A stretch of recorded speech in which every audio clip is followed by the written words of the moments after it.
યાદ રાખજો, કથાનું પૂરેપૂરું ફળ લેવું હોય તો કથામાં પૂરેપૂરું મન રહેવું જોઈએ. નારદજી રાજા યુધિષ્ઠિરને આ કથા કહે છે કે રાજન સાંભળ, હવે હું તને પરમાત્માના મહાન અને પરમ ભક્ત પ્રહલાદજીના ચરિત્રની દિવ્ય કથા શ્રવણ કરાવું છું. હિરણ્યાક્ષનો વધ થયો, એના સમાચાર એના જ ભાઈ હિરણ્યકશ્યપુને મળ્યા. એટલે હિરણ્યકશ્યપુએ ભગવાન નારાયણ સાથે, વિષ્ણુ સાથે વેર લેવાનું નક્કી કર્યું.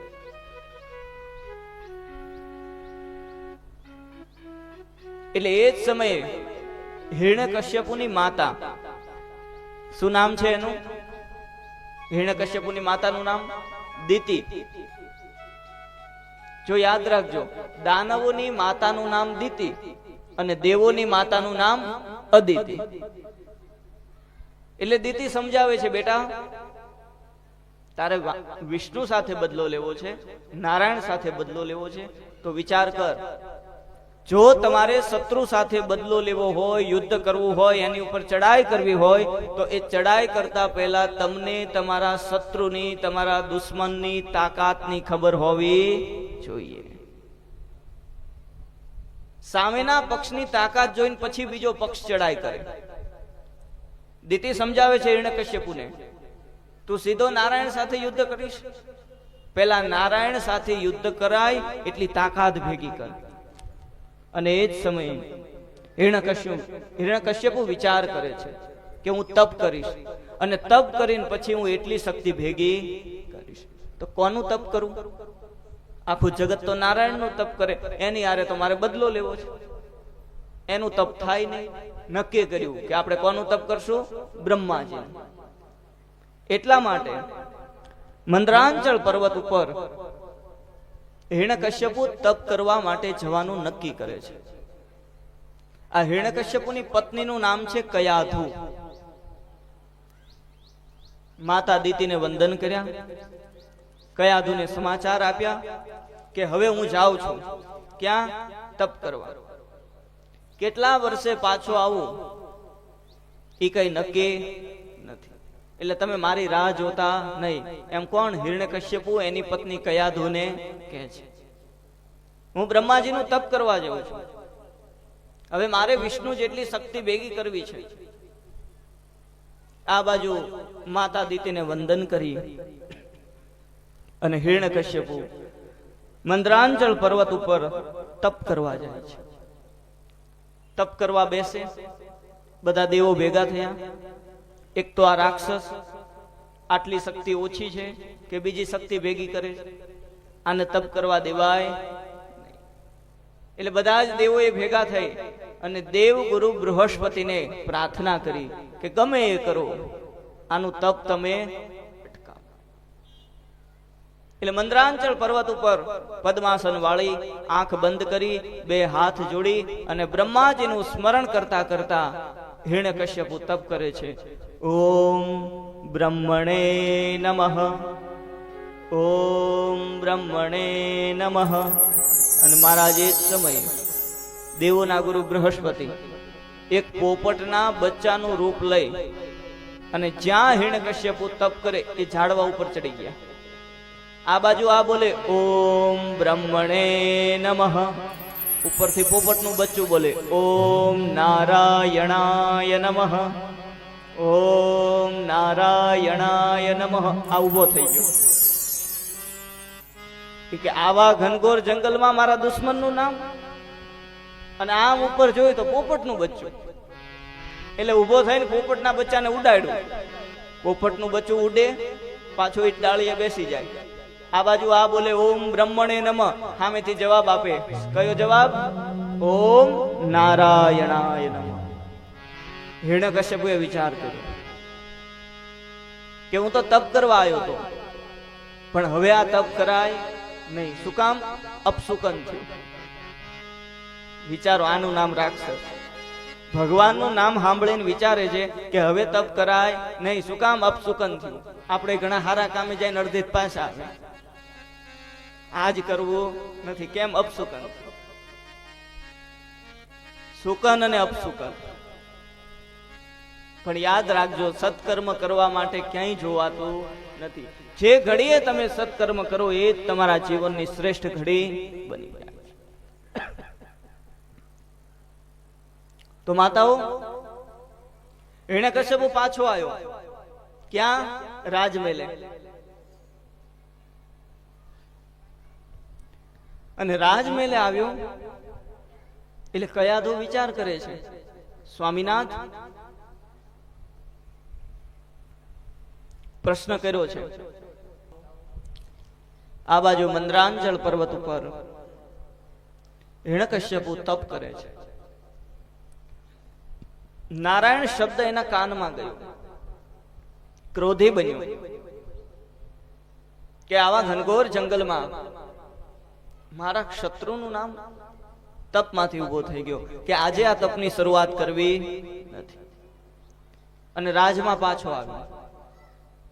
હવે કયાધુ વિચાર કરે છે કે હજુ સવારમાં ગયા, કઈ ન ગયા કે હું ક્યારે આવું એનું કઈ નક્કી નહીં, અને હજુ તો બપોર ને થઈ તા પાછા આવ્યા. હવે તમારા નારાયણ હોય, તમને એમ કે થેલો ભરી દો, હું જાઉં છું. તમે થેલો ભરો મહેનતથી, રિક્ષા કરીને મોકલો, જતા જતા કે હજુ 10-12 દિનની આશા રાખવાની નહીં.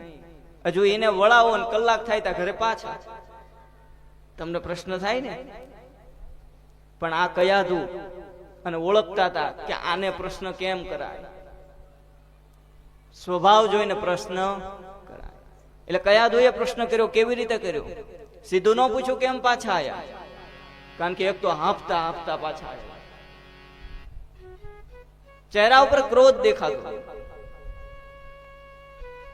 એટલે કયાધુએ કીધું, સ્વામીનાથ, આપ મહાન છો, વીર છો, સુરવીર છો.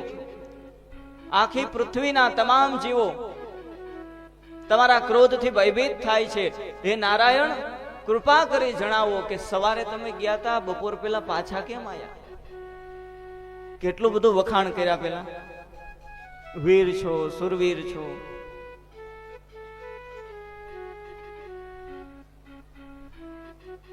એટલે હિરણ્યકશ્યપુ કહે છે કે દેવી, હું તો ગયો તો તપ કરવા, પણ ત્યાં મને મારા શત્રુનું નામ સંભળાણું, એટલે હું તપ છોડીને આવતો રહ્યો. કયાધુ પૂછે છે, ત્યાં તમારા શત્રુનું નામ કેવી રીતે? તો કે જેવો હું તપ કરવા બેઠો, એ વૃક્ષની ઉપર એક પોપટનું બચ્ચું આવ્યું. એ નારાયણ નારાયણ નારાયણ બોલે. મેં 1-2 વાર ઉડાડવાનો પ્રયાસ કર્યો, એ ન ઉડ્યું, એટલે હું જ પાછો આવતો રહ્યો. કયાધુ કહે છે, સ્વામીનાથ, તમે સાચું બોલો છો, પણ પાકું એકવાર વિચારીને મને જવાબ આપો કે પોપટનું જ બચ્ચું હતું? તો કે હા દેવી, રામ રામ બોલે પોપટનું બચ્ચું, નારાયણ બોલે એવું મેં સાંભળ્યું નથી. કયાધુ પૂછે છે. શું કામ પૂછે છે? કયાધુ બહુ ધાર્મિક છે. યાદ રાખજો, કયાધુ જેવી ધાર્મિક સ્ત્રીના ઉદરથી પ્રહલાદ જેવા પરમ ભગવાનના ભક્તનો જન્મ.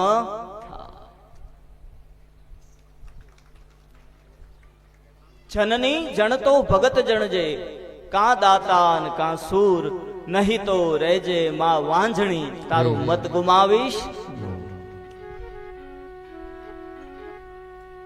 સુનીતિ અને કયાધુ આ બે એવા પાત્ર છે. યાદ રાખજો, મને ઘણા ફોન કરે કે મહારાજ, નવા લગ્ન થયા હોય, પહેલા જ સંતાનનો જન્મ થવાનો હોય, એ પહેલા સ્ત્રીએ કયા ગ્રંથનું વાંચન કરવું? હું જાહેર મંચ ઉપરથી કહું છું, લગ્ન પછી સ્ત્રીએ કઈ વંચાય કે ન વંચાય, ધ્રુવ ચરિત્ર, પ્રહલાદ ચરિત્ર વાંચવું. એથી તમને ખબર પડે કે ભારત વર્ષમાં બાળકને જન્મ દેવા માટે માતાએ કેટલું યોગદાન દેવું પડે છે. એવા ધાર્મિક ગ્રંથોનું વાંચન કરો. જીજાબાઈના પવિત્ર જીવનને વાંચો, રામચરિત માનસને વાંચો. આપણા ગ્રંથો જ એટલા મહાન છે કે આપણે બીજું કંઈ વાંચવાની જરૂર નથી. કયાધુએ પૂછ્યું કે મહારાજ, મેં એવું સાંભળ્યું છે કે પોપટનું બચ્ચું રામ રામ બોલે, નારાયણ બોલે નહીં. વારંવાર કયાધુ પૂછે છે. કયાધુના હૃદયમાં આજ આનંદ છે કે આના મોઢે પહેલી વાર મેં નારાયણ નામ. કોના મોઢે? એના ઈ.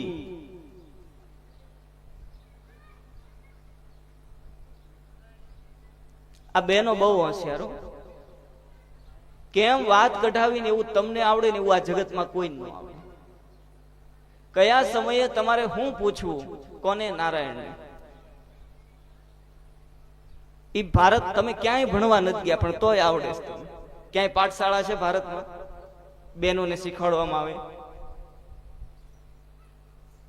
હમણાં મારી એક કથા હતી, એમાં અમારે એક સાહિત્યકાર છે, ચારણ સમાજમાંથી છે. દરેક કથામાં અનુકૂળતા હોય એટલે એ આવે. એને મને વાત કરી, મને બહુ મજા આવી. મને કહે, બાપુ આ માતાઓ કેટલા હોશિયાર. મેં કીધું કેમ? હવે તમને હું પ્રશ્ન પૂછું, કક્કામાં કેટલા અક્ષર આવે? કેટલા આવે ખબર છે? મૂંઝાતા નહીં, મને નથી ખબર. કઈક આવતા તો હશે ને, ક ખ ગ ઘ ચ. પણ એમાંથી આ બેનોએ એક જ અક્ષર પસંદ કર્યો. કયો? ઈ.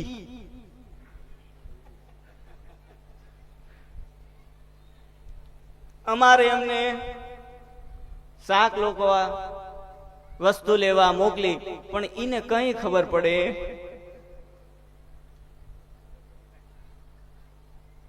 અમારે એને આમ કરતા આવડે નહીં, અમારે એને તેમ કરતા આવડે. એ ઉંમરલાયક દાદા છે, કલાકાર. મને કે બાપુ આ બધાએ પુરુષ વર્ગ ઉપર બહુ મોટી કૃપા કરી. મેં કીધું કેમ? મને કે સારું કર્યું, કક્કામાંથી ઈ જ પસંદ કર્યો. જો એની જગ્યાએ ઢ પસંદ કર્યો હોય તો? અમાર ઢ ને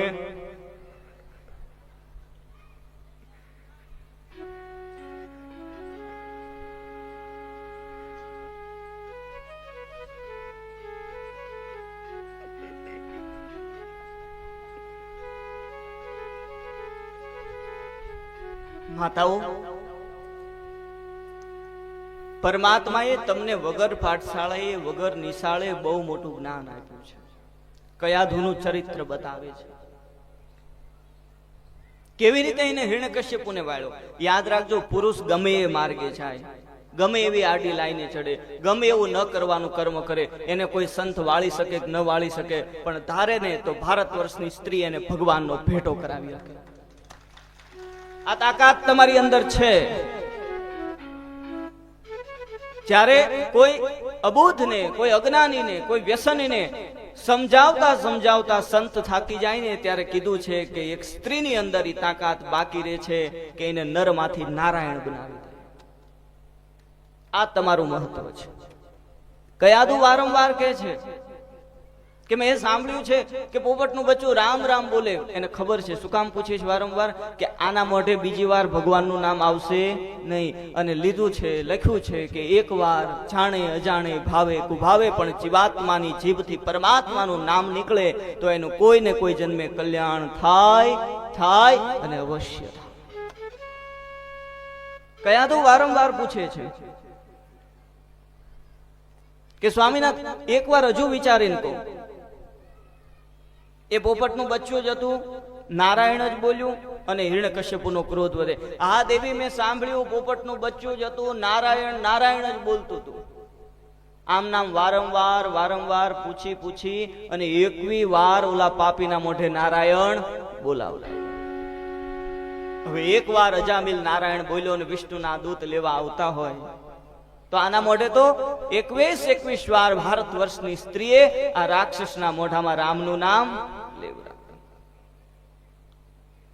અને એ કથા બતાવે છે કે એ રાતે હિરણ્યકશ્યપુ રાજમહેલમાં રોકાણા અને એ જ રાત્રે કયાધુના ઉદરની અંદર પ્રહલાદજીનું પ્રાગટ્ય થયું છે.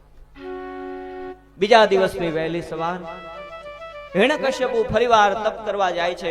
મહારાજ 36,000 વર્ષ સુધી મંદ્રાંચળ પર્વત ઉપર હિરણ્યકશ્યપુએ કઠોર તપ કર્યું છે.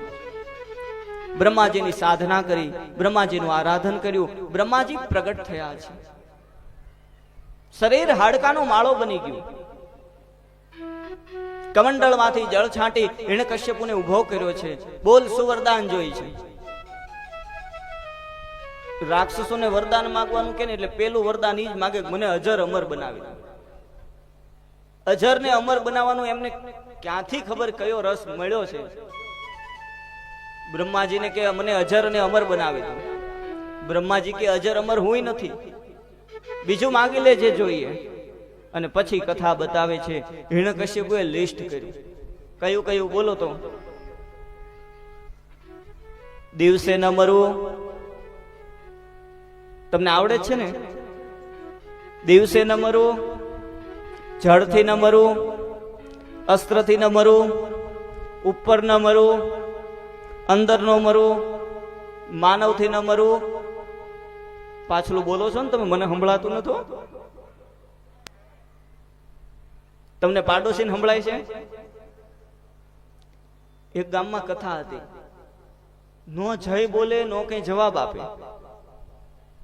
બહુ કીધું મેં, કોઈ ન બોલ્યા. પછી મેં કીધું હવે હું થાક્યો, 4 દી થયા. મેં કીધું હવે જય ન બોલે એને એના પાડોશી ના હમ. અને પછી મેં કીધું બોલો અમરનાથ મહાદેવ કી. આ એક જ વારમાં બોલ્યા. બાકી પાડોશીને રાખવા પડે ને. હાચો હગો, હાચો હગો કોણ? હગાવાલા હોય, દીકરાને હોય, પણ સુરત હોય, આવતા વાર લાગે. દોડીને કોણ આવશે? તો આજથી હું તમને હમ આપું. કોના?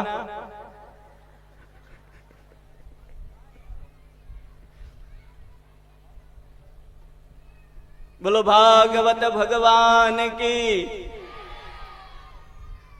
હું જોઉં છું ગમ પડાય છે કે નહીં એમ. તો મહારાજ હિરણ્યકશ્યપુએ વરદાન માંગ્યું. દિવસે ન મરવું, રાત્રે ન મરવું, ઉપર ન મરવું, નીચે ન મરવું, અસ્ત્રથી ન મરવું, શસ્ત્રથી ન મરવું, માનવથી ન મરવું, દાનવથી ન મરવું, જળથી ન મરવું, ચેતનથી મરવું. બોલતો જ ગયો. એક એક બોલે બ્રહ્માજી કે તથાસ્તુ તથાસ્તુ તથાસ્તુ તથાસ્તુ. પછી એને કીધું બ્રહ્માજી મને તમારી બનાવેલી સૃષ્ટિમાંથી પણ કોઈ મારી શકે નહીં. બ્રહ્માજી કે તથાસ્તુ. હજુ ઉભા રહો. બ્રહ્માજીને કે સાંભળો, તમારી બનાવેલી સૃષ્ટિ નહીં, બ્રહ્માજી મને તમે પણ મારી શકો નહીં. બ્રહ્માજી કે મારે તને મારવો નથી. લાંબુ લિસ્ટ કર્યું, વરદાન મેળવી લીધું અને હિરણ્યકશ્યપુ રાજમાં. કહે છે ત્રણેય લોકની અંદર એને હાહાકાર મચાવ્યો. ઇન્દ્રાદિક દેવોને પરાભવ કર્યા. યુદ્ધ કરવું નથી પડ્યું. એના ક્રોધથી, એની શક્તિથી ઇન્દ્ર સિંહાસન છોડીને ચાલ્યા. સ્વર્ગનું શાસન પણ આ હિરણ્યકશ્યપુએ લઈ લીધું. અને બધા દેવો ભગવાનની પાસે ગયા. પ્રભુ કૃપા કરો. કેમ? તો કે બ્રહ્માજીએ તો વરદાન દઈ દીધું, પણ હવે દુખી તો અમે થઈ છે. ભગવાન કે ચિંતા કરો નહીં. એને કોણ મારશે? એનું પેટ. જેને કોઈ નો પહોંચે એને કોણ પહોંચે? પેટ. એટલે સમજી ગયા ને? ભગવાને દેવોને કીધું એના જ ઘરે મારો પરમ ભક્ત આવશે અને એ ભક્તનો અપરાધ કરશે, એની હત્યા કરવાનો પ્રયાસ કરશે અને પછી સ્વયં હું પ્રગટ થઈ મારા ભક્તનું રક્ષણ કરીશ. આ બાજુ ધીમે ધીમે ધીમે પ્રહલાદજી મોટા થયા. 5 વર્ષની પ્રહલાદજીની ઉંમર થઈ છે. દેવોના ગુરુ કોણ? બૃહસ્પતિ. અને દાનવોના ગુરુ કોણ? શુક્રાચાર્યજી મહારાજ. એને પણ 2 દીકરા હતા. એનું નામ સંડ અને અમર્ક, એટલે સંડામર્ક. એની પાઠશાળા હતી દૈત્યોની, દૈત્ય વિશ્વવિદ્યાલય. દાનવના બાળકો એમાં ભણવા જતા. આ 2 ને ગુરુપુત્રોને બોલાયા હિરણ્યકશ્યપુએ. 5 વર્ષના પ્રહલાદજીને સોંપ્યા. મારા બાળકને લઈ જાઓ અને સારામાં સારી વિદ્યા આપજો. કેવી કેવી વિદ્યા? સારામાં સારી. પણ હવે એની દ્રષ્ટિએ હારામાં હારી વિદ્યા કઈ? તો કે આને રાજનીતિ શીખવાડજો, આને છળ શીખવાડજો, આને કપટ શીખવાડજો, આને યુદ્ધ શીખવાડજો. દૈત્યોમાં આવે એવું જ કે ને. અહીંયા તો એમ નો કે એને ભગવાનનું નામ લેતા શીખવાડજો, એને ભાગવત શીખવાડજો, એને સંધ્યા પૂજા શીખવાડજો. હિરણ્યકશ્યપુએ કીધું, પ્રહલાદજીને લઈ ગયા, પાઠશાળામાં ભણવા મૂક્યા. થોડોક સમય વ્યતીત થયો એટલે તરત જેમ બાળકો વેકેશનમાં કેમ ઘરે આવે, અત્યારે વેકેશન છે ને, છોકરાઓ આયા છે ક્યાં? સુરત થી. બોલો અમરનાથ મહા. હમ પડાય છે. એટલે પ્રહલાદજી રાજમહેલમાં આયા. બાપ ને દીકરો વાલો હોય. હિરણ્યકશ્યપુએ પ્રહલાદને પોતાના ખોળામાં બેસાડ્યો, માથે હાથ ફેરવ્યો અને હાથ ફેરવતા ફેરવતા હિરણ્યકશ્યપુ પૂછે છે, બેટા ઘણા સમયથી તું પાઠશાળામાં અભ્યાસ કરવા ગયો છું, બેટા અત્યાર સુધીમાં તને સારામાં સારી કઈ વિદ્યા આવડી? સારામાં સારો કયો પાઠ આવ્યો? આપણે છોકરાને પૂછીએ ને કે તને શું આવડે છે, બોલ. એટલે 5 વર્ષનો નાનો બાળક એને જે આવડતું હોય એમ બોલે. પણ પ્રહલાદજીને પૂછ્યું હિરણ્યકશ્યપુએ, બેટા અત્યાર સુધી તે સારામાં સારી કઈ વિદ્યા પ્રાપ્ત કરી, મને એ તું સંભળાવ. અને એ સમયે પ્રહલાદજી કહે છે, પિતાજી સારામાં સારી? તો કે આ. તો કે સાંભળો પિતાજી, આ સંસાર એ અંધારા કુવા સમાન છે. કોણ બોલે છે? પ્રહલાદજી. કોને કહે છે? પિતા હિરણ્યકશ્યપુને. ઉત્તમમાં ઉત્તમ વિદ્યા સાંભળવી છે? તો કે હા પિતાજી સાંભળો. આ જગત, આ સંસાર એ અંધારા કુવા સમાન છે, એમાં ડૂબી મરવું અને આસક્ત થવું એની કરતા હે પિતાજી તમે નારાયણમાં શરણમાં જતા રહો અને ભગવાનનું ભજન કરો. અને હિરણ્યકશ્યપુનો ક્રોધ વધ્યો. બોલાવો આના સાહેબને બોલાવો. શુક્રાચાર્યના 2 દીકરા આયા, થરથર ધ્રુજવા માંડ્યા. ઓળખતા હોય ને રાજાને કે આ તો મૃત્યુ દંડ દેશે, તમે આવું ભણાવો છો? એટલે શુક્રાચાર્યના 2 સંતાન કે છે, મહારાજ આમાં અમારો કોઈ વાંક નથી, આવું અમે એને ભણાવ્યું જ નથી, આ ક્યાંથી શીખો એની ખબર નથી. પહેલી વારની ભૂલ હતી ને. એટલે હિરણ્યકશ્યપુએ કીધું, પણ ધ્યાન રાખજો, અત્યારે આખો દેવોનો સમાજ મારી વિરોધમાં છે, એટલે દેવ એ સૂક્ષ્મ રૂપ લઈને પાઠશાળામાં આવતા હશે અને આ દૈત્યના બાળકોને દૈવી વિદ્યા ભણાવતા હશે. હવે ધ્યાન રાખજો, આ ભૂલ બીજી વાર ન થવી જોઈએ. પ્રહલાદને પાછા પાઠશાળામાં લઈ ગયા. થોડોક સમય થયો, ફરીવાર આવ્યા ઘરે. રાજમહેલના રાજ સિંહાસન ઉપર રાજા બેઠા છે અને એ સમયે ફરીવાર ખોળામાં પોતાના બાળકને બેસાડી હિરણ્યકશ્યપુ પૂછે છે, બેટા આ વખતે તું સારામાં સારો કયો પાઠ શીખ્યો, કઈ વિદ્યા પ્રાપ્ત કરી? પિતાજી સારામાં સારી? તો કે હા. અને એ સમયે 5 વર્ષના પ્રહલાદજીએ હિરણ્યકશ્યપુને નવધા ભક્તિનો ઉપદેશ આપ્યો છે. પિતા સાંભળો. શ્રવણમ કીર્તનમ વિષ્ણોર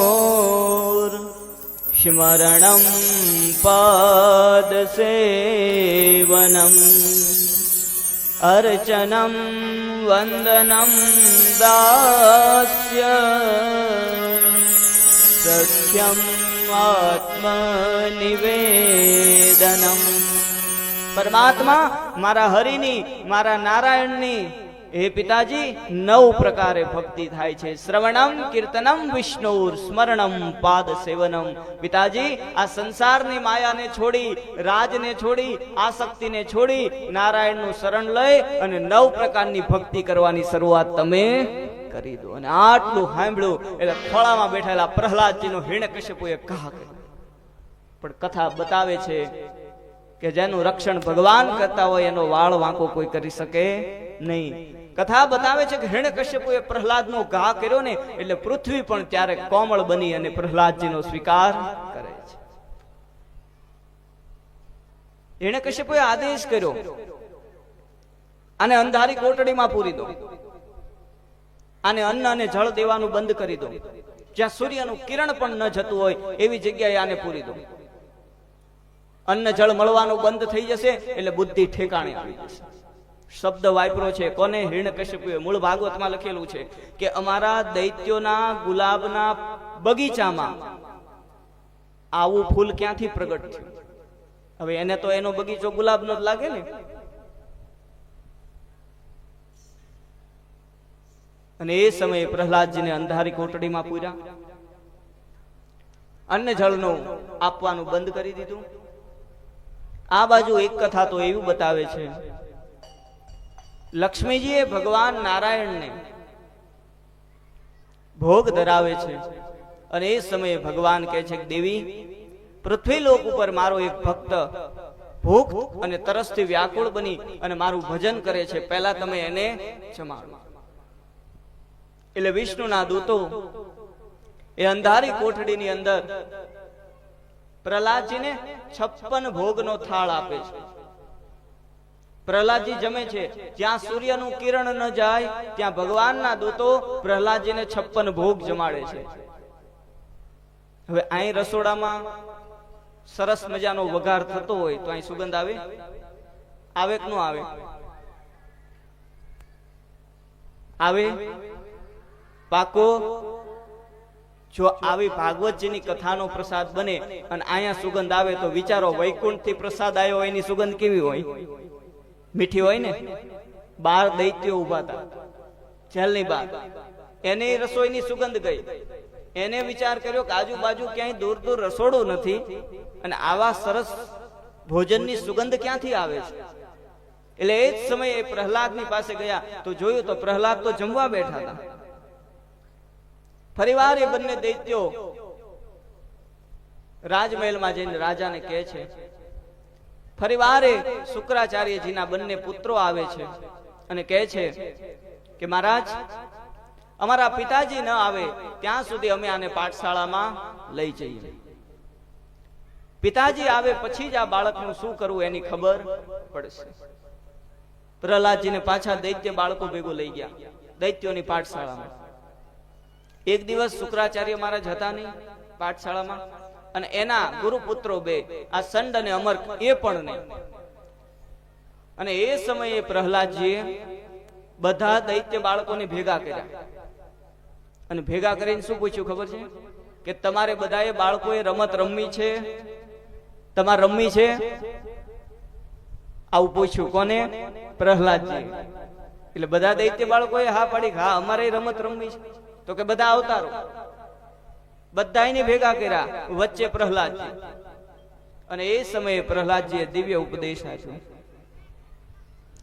પ્રહલાદજીએ ભગવાનના નારાયણના નામનું મહત્વ સમજાવ્યું, માનવ જીવનનું મહત્વ સમજાવ્યું.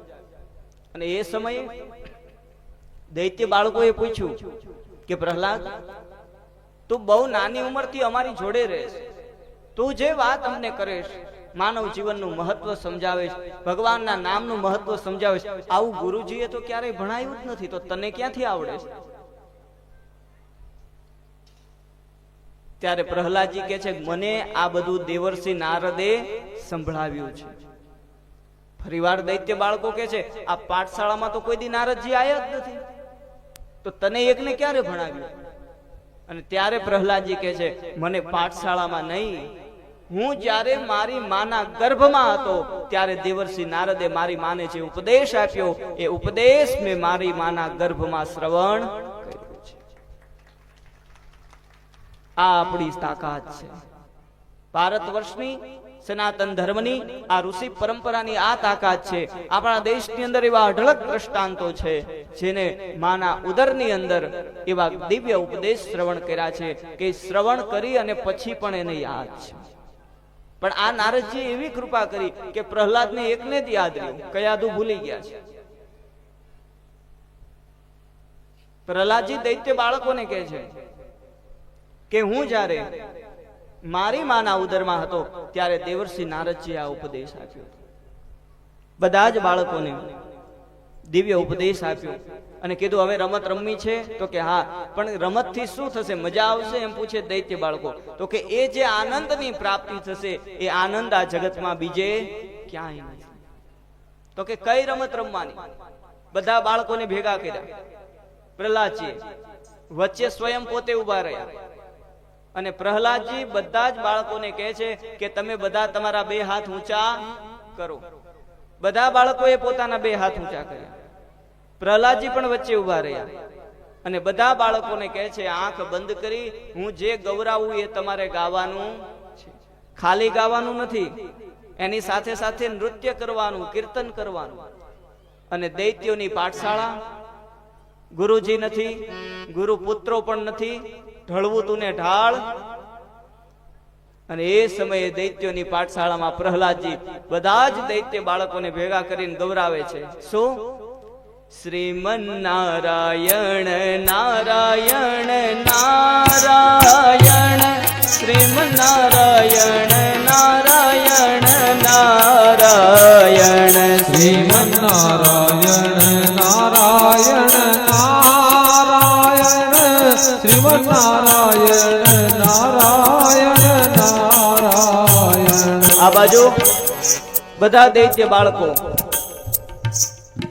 પરમાત્માના નામનું કીર્તન કરે છે અને પ્રહલાદજી ગૌરાવે છે. ભગવાનના ભક્તના મુખે શબ્દ નીકળે છે. બધા ભાવ વિભોર થઈ ગયા. બધા 1 મિનિટમાં તો ભૂલી ગયા કે અમે દૈત્ય છીએ. અને આ બાજુ રાજ સિંહાસન ઉપર હિરણ્યકશ્યપુ બેઠા છે. થોડીક તો ચિંતા હતી, કોની? બાળકની. અને એ જ સમયે હિરણ્યકશ્યપુને વિચાર આવ્યો. શું વિચાર આવ્યો? કે પ્રહલાદજી પાઠશાળામાં ગયા એનો ઘણો સમય થયો, હમણેથી એના કઈ સમાચાર. એટલે આ બાજુ હિરણ્યકશ્યપુ એક સૈનિકને મોકલો કે જાઓ પાઠશાળામાં જઈને જુઓ કે પ્રહલાદ બરોબર દૈત્યની વિદ્યા ભણે તો છે ને, કે કોઈ દેવી વિદ્યા પ્રાપ્ત કરે છે. હિરણ્યકશ્યપુ એક સૈનિકને મોકલો, દૈત્ય સૈનિકને. દૈત્ય સૈનિક ક્યાં આવે છે? પાઠશાળામાં. આવીને જોવે તો આ બાજુ શ્રીમન નારાયણ નારાયણ નારાયણ, ભજમન નારાયણ નારાયણ નારાયણ, શ્રીમન નારાયણ નારાયણ નારાયણ, ભજમન નારાયણ નારાયણ નારાયણ. દૈત્ય સૈનિકે જોયું કે આ તો મહારાજાનો રાજકુંવર, તેના નામથી મહારાજનો ક્રોધ વધે એવા નારાયણનું સ્મરણ કરે છે. એટલે સૈનિકે વિચાર કર્યો આ તો મરશે, અમને પણ મારશે. એટલે ઝડપથી સૈનિક દોડે, પ્રહલાદજીના ખભા ઉપર પોતાનો હાથ મૂકે. પ્રહલાદને હલાવીને કે છે છોડી દે નારાયણનું નામ. પણ એટલું બોલે એ પેલા તો એને રોગ લાગ્યો. શ્રીમન નારાયણ નારાયણ નારાયણ, ભજમન નારાયણ નારાયણ નારાયણ, શ્રીમન નારાયણ નારાયણ નારાયણ, ભજમન નારાયણ નારાયણ નારાયણ. સૈનિકે પ્રહલાદજીના શરીરનો સ્પર્શ કર્યો. યાદ રાખજો, આ જગતમાં એક બહુ મોટો રોગ છે અને એક સૌથી મોટો નશો છે. सब नशा संसार का सुबह उतर जात है, नानक नशा प्रभु नाम का बढ़त बढ़त बढ़ जात है. श्रीमन नारायण नारायण नारायण, श्रीमन नारायण नारायण नारायण, श्रीमन नारायण नारायण नारायण, भजमन नारायण नारायण नारायण. બધા દૈત્ય બાળકો, પ્રહલાદજી અને હિરણ્યકશ્યપુએ મોકલેલો સૈનિક, આ ત્રણેય ગાય છે. રાજ સિંહાસન ઉપર હિરણ્યકશ્યપુ વિચાર કરે કે ઓલાને મોકલો, એ કઈ પાછો આવ્યો, એના કઈ સમાચાર આયા. એટલે બીજાને મોકલો કે તું જઈને જો પ્રહલાદ શું કરે છે એ જો, અને ઓલો ગયો એના કઈ સમાચાર. બીજો સૈનિક આવ્યો, જોવે છે દૈત્ય બાળકો, પ્રહલાદ, રાજાએ મોકલેલો સૈનિક. આ નવો બધું જોવે છે કે આને વિચાર લાગ્યો આ તો મરશે, હારે મને મારશે. એટલે ઈ પ્રહલાદને અટકાવે છે કે આ છોડી દે. પણ જેવો પ્રહલાદનો સ્પર્શ થયો એટલે ઈ ગાવા માંડ્યો, શું? ભજમન નારાયણ નારાયણ નારાયણ, ભજમન નારાયણ નારાયણ નારાયણ ભજમન નારાયણ નારાયણ નારાયણ ભજમન નારાયણ નારાયણ નારાયણ શ્રીમન નારાયણ નારાયણ નારાયણ શ્રીમન નારાયણ નારાયણ નારાયણ શ્રીમન નારાયણ નારાયણ નારાયણ ભજમન નારાયણ નારાયણ નારાયણ. મહારાજ આ બાજુ પાઠશાળાની અંદર ભવ્ય હરિનામ સંકીર્તન થાય. બધા જ દૈત્ય બાળકો પરમાત્માના નામનું સ્મરણ કરે છે. આ બાજુ હિરણ્યકશ્યપ મૂંઝાણો કે જેને મોકલો એ પાછા આવતા, એટલે હવે કોઈને મોકલવા, હવે તો મારે પોતે જ આવવું છે. રથ તૈયાર કર્યો, સારથીને કીધું રથ ચલાવ. હિરણ્યકશ્યપ રથ ઉપર બિરાજમાન થયા. ધીમે ધીમે ધીમે ધીમે રથ આગળ ચાલે છે. દૈત્ય વિશ્વવિદ્યાલયના દરવાજે હિરણ્યકશ્યપનો રથ ઉભો રહ્યો. હિરણ્યકશ્યપ અંદર જાય છે, જોવે છે બધા ભળેલા. શ્રીમન નારાયણ નારાયણ નારાયણ ભજમન નારાયણ નારાયણ નારાયણ શ્રીમન નારાયણ નારાયણ નારાયણ ભજમન નારાયણ નારાયણ નારાયણ. હિરણ્યકશ્યપુએ વિચાર કર્યો કે આમાં મારા દીકરાનો એકનો વાંક નથી. બધા દૈત્ય બાળકો અને બીજાના નહીં, મારા સૈનિકો કોનું સ્મરણ કરે છે? મારા શત્રુનું.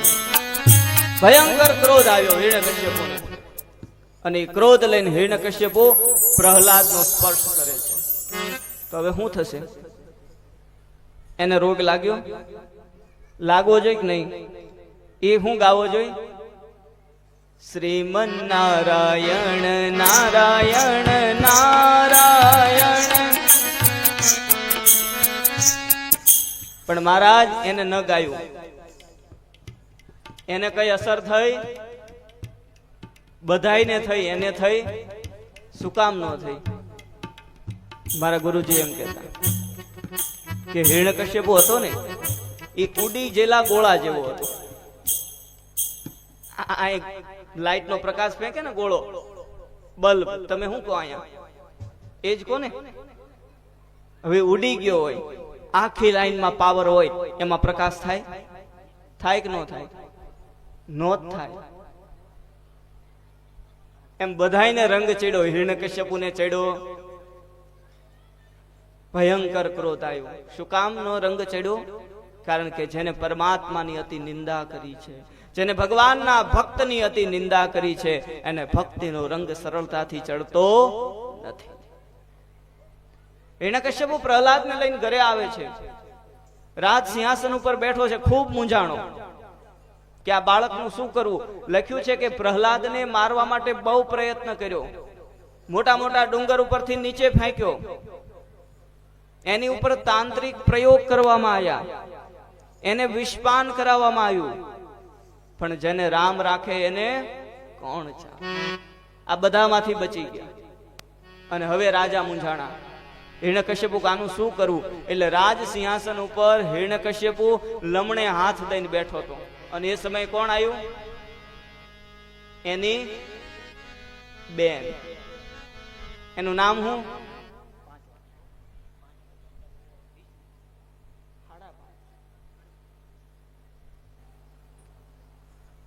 એ સમયે કોણ આવ્યું? શું નામ છે એની બેનનું? જોરથી બોલો. હમણે કઈ ગયું? ફાગણ મહિનો ગયો.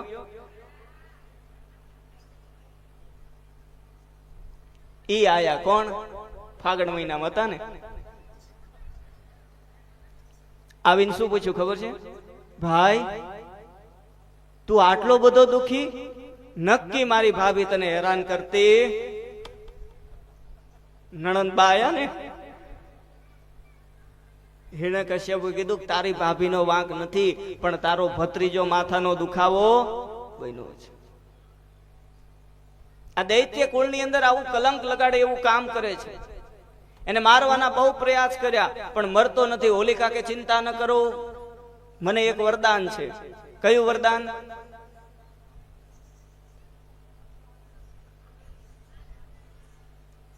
લાકડા ગોઠવા,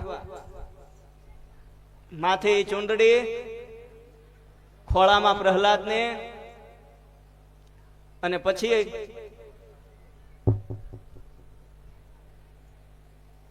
ભયંકર અગ્નિ. હિરણ્યકશ્યપુ રાજી થઈ ગયો. વાહ, બેન હોય તો કોના જેવી? પણ જેવી અગ્નિ શાંત થયો ને, ન ભૂતો ન ભવિષ્ય. જેવો અગ્નિ શાંત થયો, ન ભૂતો ન ભવિષ્યતિ, રમતા રમતા રમતા પ્રહલાદજી બાર આયા. જેને રામ રાખે એને હવે રાજા મૂંઝાણા. અને એ સમયે એના એક મંત્રીએ સલાહ આપી. કોને સલાહ આપી? મંત્રી. કે મહારાજ, તમે બધા પ્રયાસ કર્યા, જ્યાં જો ત્યાં, જ્યારે પૂછો ત્યાં પ્રહલાદ એક જ કહે છે, અત્ર સર્વત્ર તત્ર મને કોણ દેખાય છે? નારાયણ. મહારાજ, એક કામ કરો, લોખંડનો સ્તંભ લાવો, એને ધગધગાવો, પછી પ્રહલાદને પૂછો કે આમાં તને કોણ દેખાય છે? જો નારાયણનું નામ લે તો એને કહેવાનું તો નારાયણને ભેટી પડ. सांप भी मर गए और लाठी भी ना. આયોજન કર્યું. રાજાના એવા દિવસો આયા, સૈનિકની સલાહ લેવી પડી. સ્તંભ લાયા, એને ખૂબ ગરમ કર્યો. આખી સભા ભરી, પ્રહલાદને બોલાવ્યા. ફરી સભામાં પ્રહલાદને પૂછ્યું, બેટા, તો કે હા પિતાજી, આ સ્તંભની અંદર તને કોણ દેખાય છે? અને પ્રહલાદજીએ સ્તંભની સામે નજર કરી અને એ જ સમયે મારા હરિએ લીલા કરી. એ સ્તંભમાં પણ પ્રહલાદજીને કીડીઓની લાઈન દેખાણી. અને ત્યારે પ્રહલાદે વિચાર કર્યો કે આવા અગ્નિમાં મારો ઠાકોર જો આ કીડીનો જીવ બચાવતો હોય તો હું તો એનો ભક્ત છું.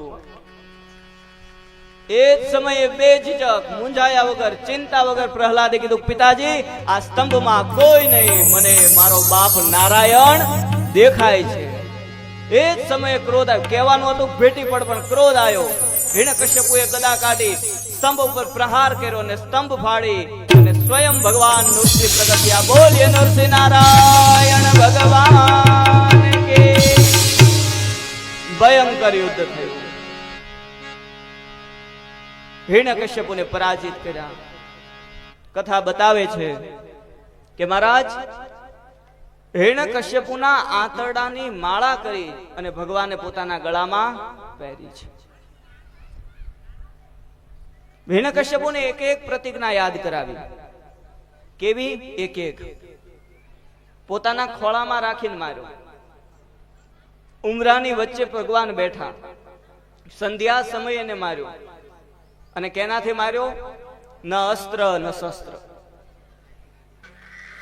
એ જ સમયે